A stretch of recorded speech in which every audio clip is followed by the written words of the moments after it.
Jay and the Beanstalk. Once upon a time in a little village lived a little boy named Jay.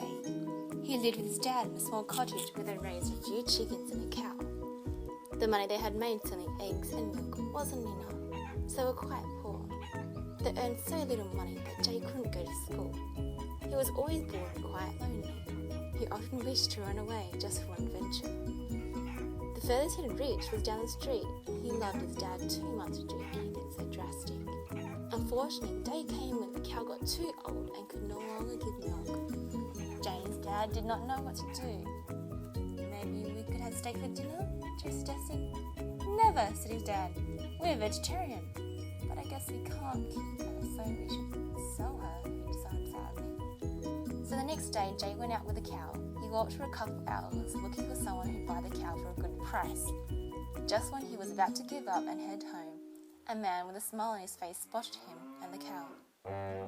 Hello there, little boy. What a gorgeous cow you have there. Thanks. I'm going to sell her since you can't give us any more milk. Would you be interested in buying her? Interested? I'd love to. In fact, I have some magic beans that I could trade for the cow. Magic beans? I know it sounds stupid, but take a look for yourself. Doubtfully, Jay looked at the beans. He was shocked to find that they were glowing with an electric green light. Wow! They're glowing. They must be magic, he exclaimed. What did I tell you? So, do you have a deal? Deal, exclaimed Jay, and they shook hands.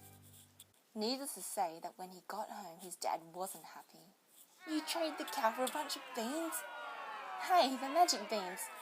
Magic or not, I'd rather keep the cow and become a carnivore, said his dad, and he threw the beans out the window and sent Jay to his room.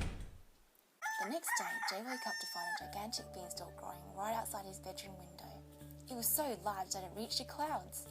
Wow, there were magic beans, he laughed. He wondered what to do now. He thought of waking up his dad, but he knew that he'd still be angry, so he grabbed a rope and a sack and decided to climb up the beanstalk to see where it led. Higher and higher Jay climbed until finally he reached the top and found himself on a road. The road led him to a breathtaking giant castle. Curious, he walked up to the huge door and knocked. No one opened, so he pushed the heavy door just enough to let himself in. As he walked in, he was amazed at what he saw. A massive table with chairs that were as big as his cottage and knives so big they looked like swords. Jay shivered. He knew that whatever lived in here, it was certainly gigantic. He had barely come to this conclusion when suddenly loud footsteps were coming his way. He quickly hid behind a broom and saw what was entering. It was definitely gigantic.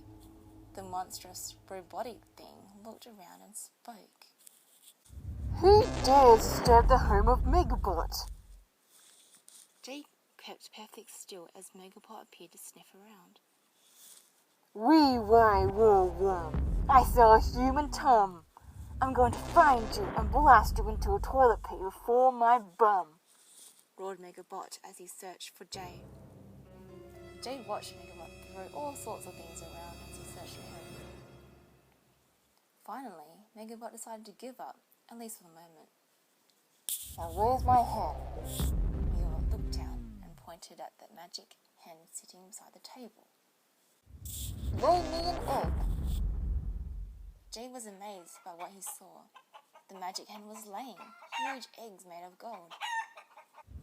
Well done, hen, said Megabot finally. He grabbed the eggs, left the room and stomped out the front door. Jay didn't know where Megabot had gone, but he was glad he had left. He then looked at the magic hen and thought of an idea. If I take the magic hen home and sell those gold eggs, I would never have to think about eating meat again. He made a leash out of rope he had brought and looped around the magic hen's neck. Jay didn't want to leave yet. He was still curious of what other magical and valuable things Megabot kept in the castle. He quickly led the hen around the castle and found many interesting rooms. One was filled with expensive jewellery and another with the latest electronics. He filled the sack he had brought with whatever he could find inside. Right when he was about to leave, he heard a voice that made him jump. Wee why woo woo. I saw a human tongue. I'm going to find you and blast you into toilet paper for my bum, roared Megabot, searching around. There you are, little thief! Give me back my magic hen! He roared in rage. Jay screamed as Megabot chased him out of the castle. Come here, you little thief! Megabot roared after him. Finally, Jay reached the beanstalk and climbed down as fast as he could, with the valuables he had taken. Megabot was surprised to see the beanstalk, but started climbing down slowly after Jay. He was afraid of heights. Jay kept descending. He squinted and could barely make out the shape of his cottage and his dad. "Dad!" he yelled. Jay could barely hear his dad's voice, but he kept yelling at him. "Hurry, cut down the beanstalk!" Jay's dad was confused, but quickly saw why his son was so desperate. He swiftly grabbed an axe and started hacking at the beanstalk.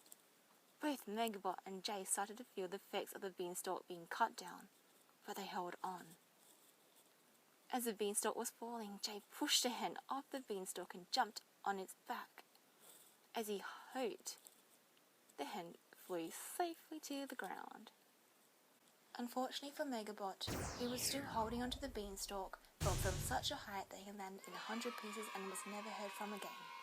Jay was exhausted after his adventure, but explained everything to his dad. Thanks to the magic hen's golden eggs and all the treasures he had collected on his adventure, they didn't have to work too much. Jay had time to go back to school and make friends. They shared their wealth with the village and often took their new friends along with them on vacations all around the world. Anywhere